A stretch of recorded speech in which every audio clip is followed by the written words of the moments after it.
quero chamar agora para a nossa conversa a Patrícia Vasconcelos, a nossa correspondente, que está em Washington, para poder trazer a atualização direto dos Estados Unidos, porque Maduro está sendo levado para os Estados Unidos. Isso mesmo, Patrícia, as últimas informações, por favor. Bom dia a todos. Sim, Donald Trump ele segue na Flórida e a agenda dele, segundo a Casa Branca, está mantida. Então ele volta para cá a princípio amanhã domingo. Mas ele conversou por telefone com uma rede de televisão norte-americana há pouco tempo atrás e ele deu algumas informações importantes. Segundo Donald Trump, Nicolás Maduro está em um navio da Marinha dos Estados Unidos a caminho de Nova York, onde um processo criminal já foi aberto, onde ele e a mulher vão responder a várias acusações.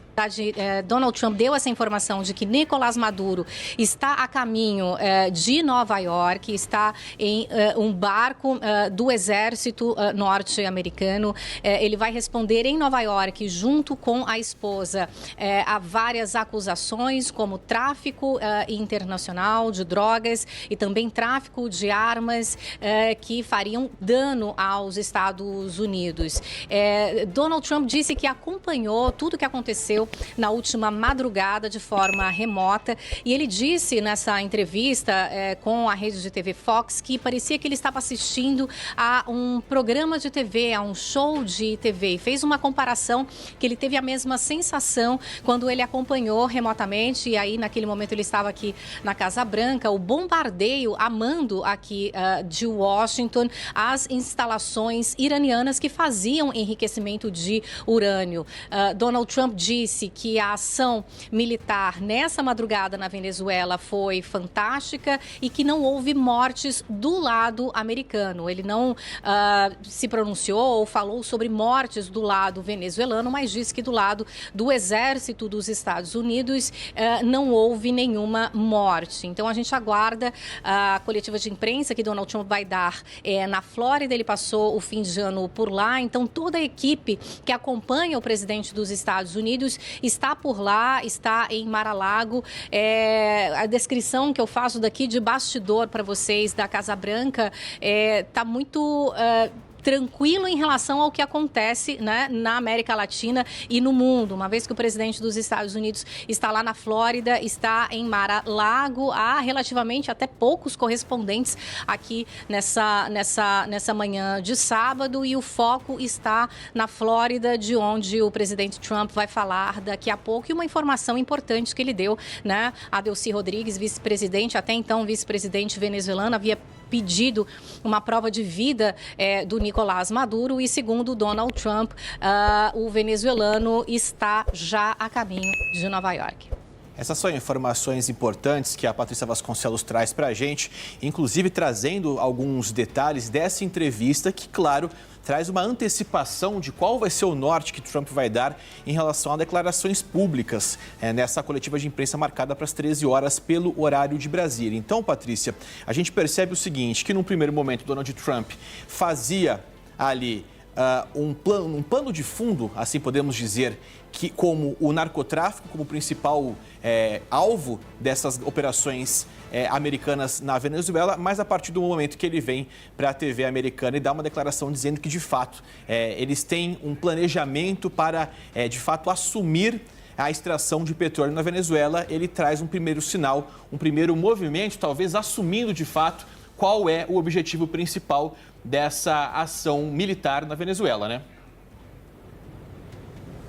Sim, na verdade, chega a ser uma afirmação contraditória quando, na verdade, o governo norte-americano sempre se posicionou dizendo que o foco até hoje, né, o combate ao narcotráfico, uma vez que Maduro segundo o governo dos Estados Unidos, o chefe, o líder do cartel de Los Soles, mas nesta entrevista, né, feita por telefone a esta rede de TV aqui dos Estados Unidos, Donald Trump deu essa afirmação dizendo que que, né, a comercialização do petróleo venezuelano ficará a cargo dos Estados Unidos. Então, realmente parece que desde o começo, essa ação militar dos Estados Unidos teve várias frentes com focos distintos, mas que caminharam sempre ali em paralelo, né? A mudança de poder na Venezuela com a efetiva prisão e a retirada do Nicolás Maduro à força do Palácio Miraflores nessa última madrugada. Foi levado junto à esposa. Também agora, além dessa mudança de poder que efetivamente vai acontecer, a gente ainda não sabe como no país latino, mas também essa confirmação de que o governo norte-americano vai se responsabilizar, né, por esse comércio. A gente lembra que barcos que estavam sancionados pelo governo norte-americano, e aí essa sanção não veio de agora, é uma sanção de anos anteriores, barcos que transportavam petróleo em navios sancionados, pelo menos dois navios petroleiros foram interceptados no Mar do Caribe nas últimas semanas e foram apreendidos pelos Estados Unidos. Então, a gente espera para saber o que vai acontecer agora, né, com esses navios petroleiros que seguem, né, saindo e voltando da Venezuela, uma vez que o país latino é um dos maiores produtores de petróleo da nossa região. Eu vou chamar a Luciana Tadeu para a gente analisar as repercussões nos países da América do Sul. Eu estava falando com o professor que sempre tem aquela espécie de corporativismo, que a gente pode chamar assim, que a gente chama no Congresso Nacional muitas vezes, quando o deputado deita defender o outro. Hoje são vocês, amanhã somos nós. É uma preocupação que uma nação que já tem um plano dizendo que quer ter uma ascendência maior na América do Sul faça um ataque, mesmo que seja um ataque localizado, com várias justificativas, né, Luciana Tadeu? De uma ditadura, de que tem várias reservas de petróleo, de que tem os cartéis de drogas, mas isso gera uma reação dos países da América do Sul até para defender a soberania deles. Tem uma grande divisão nas manifestações, Uribe. Você colocou aí, leu pra gente a manifestação do presidente chileno, Gabriel Boric. É importante ressaltar que Gabriel Boric qualifica o regime de Nicolás Maduro como uma ditadura.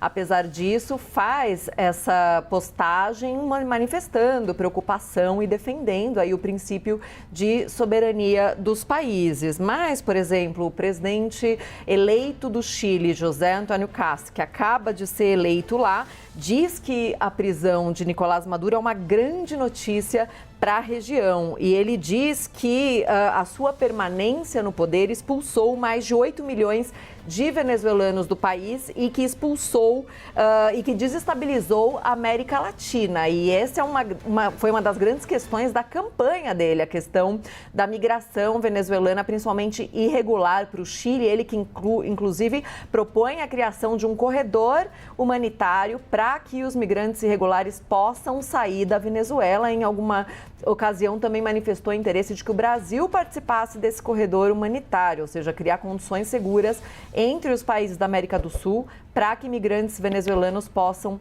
retornar para o seu país. E nessa postagem, o José Antônio Kast, presidente eleito do Chile, faz um comentário importante também, porque ele diz: agora começa uma tarefa maior. Os governos da América Latina precisam assegurar que todo o aparato do regime abandone o poder e preste contas. E aí diz que é preciso coordenar o retorno seguro dos venezuelanos para o seu país, apoiar a recuperação do sistema democrático da Venezuela e avançar no combate regional efetivo contra o narcotráfico. O presidente da Argentina, Javier Milei, muito alinhado a Donald Trump também, comemorou nas redes sociais com o slogan dele, a liberdade avança, que inclusive é o nome do seu partido, e Viva la Libertad Carajo, que é aquela expressão que ele usa com muita frequência. Então, já mostra aí um pouco da divisão entre os governos. O presidente do Equador, Daniel Noboa,